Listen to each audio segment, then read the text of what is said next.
Jake had made the decision to move his mother into our home without considering my opinion. He left all the preparations for the move to me. When he asked if my mom was all settled in, I replied, "Yes, she's settled. I've just sent all my stuff back to my parents' place." Jake's reaction showed his surprise. He clearly hadn't expected me to move back to my parents' home. After the initial shock, a cynical laugh escaped him, and he looked at me disdainfully.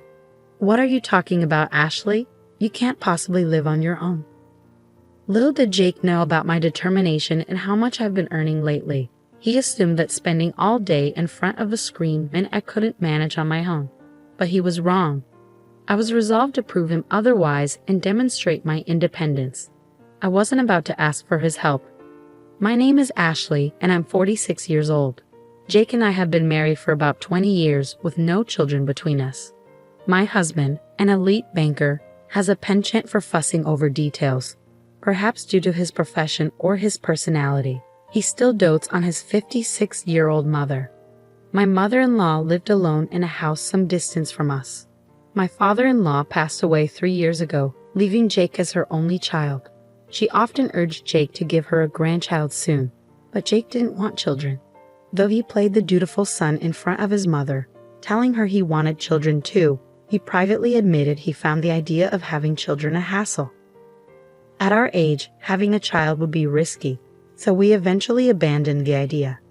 Besides, deep down, I realized I didn't want a child with Jake. My apprehension dated back to when I first met Jake's mother. She warned me, "Hey Ashley, I don't think you're a good match for Jake. The banker's wife should be more polished. This won't last long." She whispered this so Jake wouldn't hear, but in front of him, she would say things like, "As long as Jake is happy, that's all that matters." Dealing with two-faced people like her was exhausting, and her duplicity extended to the issue of us not having children. "I want to see my grandchild soon. When will you give me one?" Jake's mother asked. "I know, Mom. I'm sorry, but Ashley doesn't want any," Jake would say, shifting the blame onto me. His constant deflection grated on me, especially since he was the one who didn't want children in the first place. I couldn't help but wonder if his devotion to his mother was why he behaved this way, prioritizing her opinions over mine. He never stood up for me, his wife. "Why did he want children, Ashley?"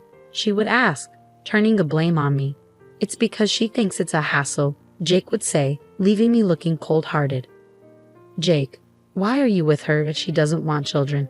You're so kind to put up with this." "Ashley, you should be grateful Jake supports you," his mother would chide me, while they both laughed at my expense. Their ridicule extended to my own mother as well. "Ashley is a terrible person, so her upbringing must have been just as bad," they would say, mocking my background. "Like mother, like daughter, right?" Jake's resemblance to his mother was evident, but I could hardly stand them speaking ill of my mom. I should have defended her, but my focus was on taking care of my father-in-law. My responsibilities took priority. He suffered from a rare disease that caused his muscles to stiffen gradually. He needed assistance with eating and using the bathroom, so I managed his care as best as I could. While I was there, I wasn't sure if my mother-in-law tended to him or if they relied on a caretaker. Given her nature, I suspected they had a caretaker coming by instead. I couldn't imagine my mother-in-law caring for my father-in-law on her own.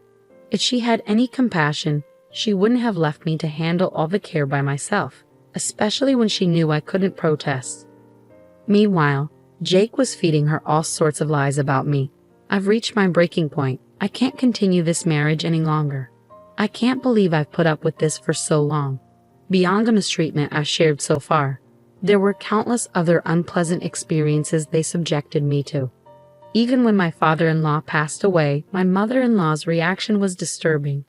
"Ah, it's finally over. We won't have to waste our money anymore, and I can finally relax," she said, showing no remorse. Those are not the words you'd expect from someone who'd spent years with her husband, especially since I was the one providing care for him. Her comments about money being wasted hinted that she may have hired a caretaker after all.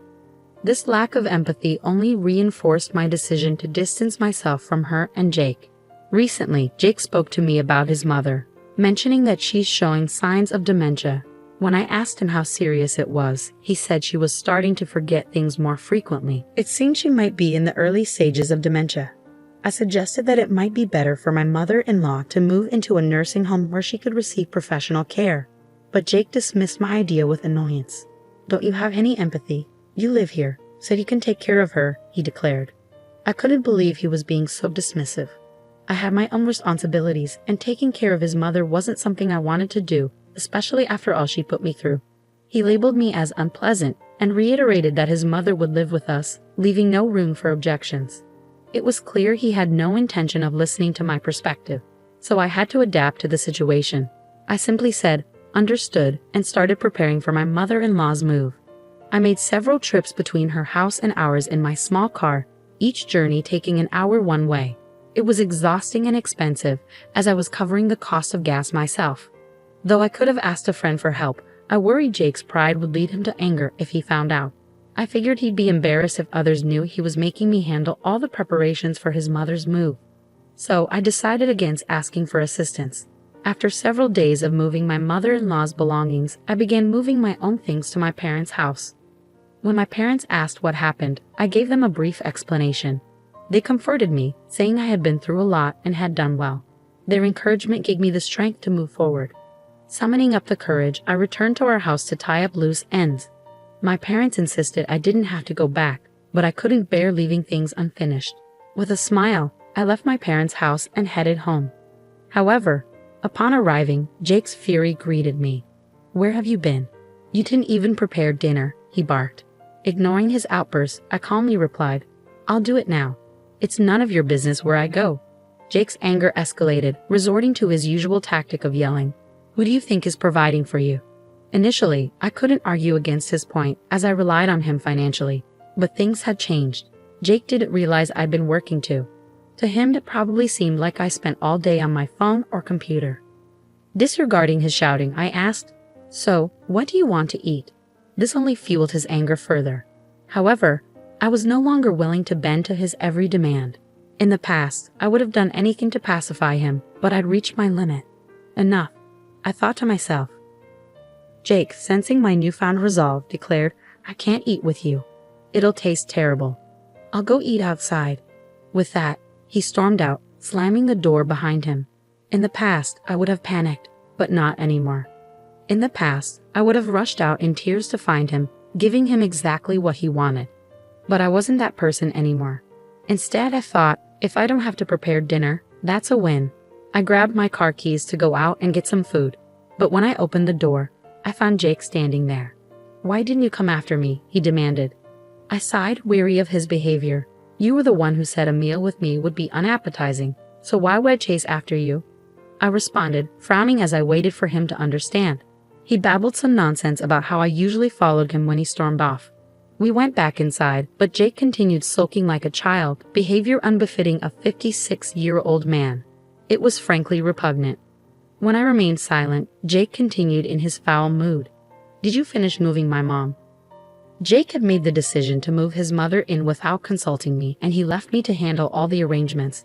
"Yes, I finished," I replied, "and I've also moved my belongings to my parents' house." He seemed taken aback, not expecting me to take such a step. He gave me a condescending smirk. "What are you saying? You can't live on your own. You spend all your time on your phone or computer. You can't manage without me." "Don't be ridiculous," I countered. "I can absolutely live on my own, and I'll prove it to you. You may not realize it, but I can support myself just fine." Jake dismissed my confidence. "That's an obvious lie. Why bother telling it?" I held my ground. "What makes you think it's a lie?" Jake continued his belittling tone. "You've only been able to live because of me. If I'm not around, you wouldn't last a single day because you can't make money." I couldn't understand why Jake doubted my ability to earn money, but I didn't press the point. Instead, I simply said, "Even if I explained it to you, you wouldn't believe me. I'm going back to my parents' house." Jake responded, "If you're going back to your parents' house, we should get divorced. Don't come running back in tears later. Do whatever you want, but I predict you'll regret the divorce within 3 days and come back crying." "That's fine," I replied, calmly taking the divorce papers Jake had prepared. "Please sign here." Jake signed the papers with an arrogant smile. But I just glared at him, grabbed the papers, and left for my parents' house. Jake seemed surprised that I followed through, and he called me several times, but I ignored him. However, after 2 days of silence, Jake started calling again. At first, I didn't answer, fearing he might be abusive. But then a voicemail from Jake made me listen. "Ashley, are you upset? I'll forgive you. Just come back," he said. The audacity of his words angered me. He had been the one to propose divorce, and yet he expected me to seek forgiveness from him. I knew I would never forgive him. Determined to confront him, I resolved to answer his next call. However, despite my decision, Jake didn't contact me again for a while. I assumed he had given up, but then 2 weeks after his voicemail, the phone rang. "Hello," I answered. "Ashley," Jake said, sobbing on the other end of the line. I was taken aback, wondering why a grown man was crying. I remained silent, but then I heard a strange scream from behind Jake. At the same time, he shouted, "Stop it, Mom." It was clear to me that his mother's dementia had escalated beyond his control. "Ashley, it's my fault. Please come back," he pleaded. "I don't know what you're talking about," I replied. "I left so you can go back." "I don't want to come back." "Please," he insisted. "I can't handle my mother with dementia and work at the same time. You must be struggling without my money." "I'm not struggling, and I have no desire to return," I said firmly. "We're a couple, right? Couples help each other." "Yes, they do, but we are no longer a couple." "We are strangers now," I countered. Jake protested, "I'm in so much trouble. But when I was suffering, you didn't help me. You and your mother just laughed at me." "Okay, fine, I'll pay you." "How much do you want to look after my mom?" "I'll pay. You'll come, right?" "Do you really think you can buy my help?" I retorted. "Besides, I earn more than you now, Jake." "What?" he asked, shocked. I had never told him because Jake was the type to disapprove of me working. When I had mentioned wanting a part-time job, he had erupted in anger. Women should only do housework at home. It's shameful to work outside. It makes me look like I don't earn enough. Because of Jake's pride, I had to work in secret. I worked hard to earn money in ways Jake wouldn't discover. "What job were you doing behind my back?" he asked. "Stock trading," I replied. "A friend taught me how to do it, and I've been successful. Now I'm a professional trader, so you don't have to worry. I can support myself." "Please come back," he pleaded. "Why don't you take care of your beloved mother yourself? You're the one who suggested the divorce." "You actually filed the divorce papers," he said, sounding surprised. "Of course I did. I went to file them right away," I said. "If you have anything to say, please do it through a lawyer." At my cold response, Jake kept repeating, "I didn't really mean to divorce you. Please come back." But I ended the conversation, saying I was busy and hanging up. I reached out to a friend who introduced me to a lawyer, who agreed to represent me right away. From then on, all communication with Jake was done through the lawyer. The process took some time, but I managed to finalize the divorce. According to my lawyer, Jake's situation worsened. My mother-in-law's wandering habits had intensified, and she often snuck out at night and dined and dashed at convenience stores. She had been banned from numerous places, and at home, she smeared filth on the walls and ate things she shouldn't, causing chaos. Her shrill screams led to frequent complaints from neighbors and regular visits from the police. Despite the severity of the situation, Jake refused to use day services for his mother, citing his pride. "People might think I'm a bad son if I leave my mother with a day service. It's shameful. It's not something a capable man like me should do. Everything would be fine if Ashley just came back." As I heard about Jake's downward spiral, I learned he had become a shadow of his former self. His once robust frame was now thin and hollow-eyed, likely from lack of sleep. His ghost-like appearance had become the subject of neighborhood gossip. Upon hearing this, I thought to myself that it served him right, but I kept my thoughts to myself and thanked the lawyer.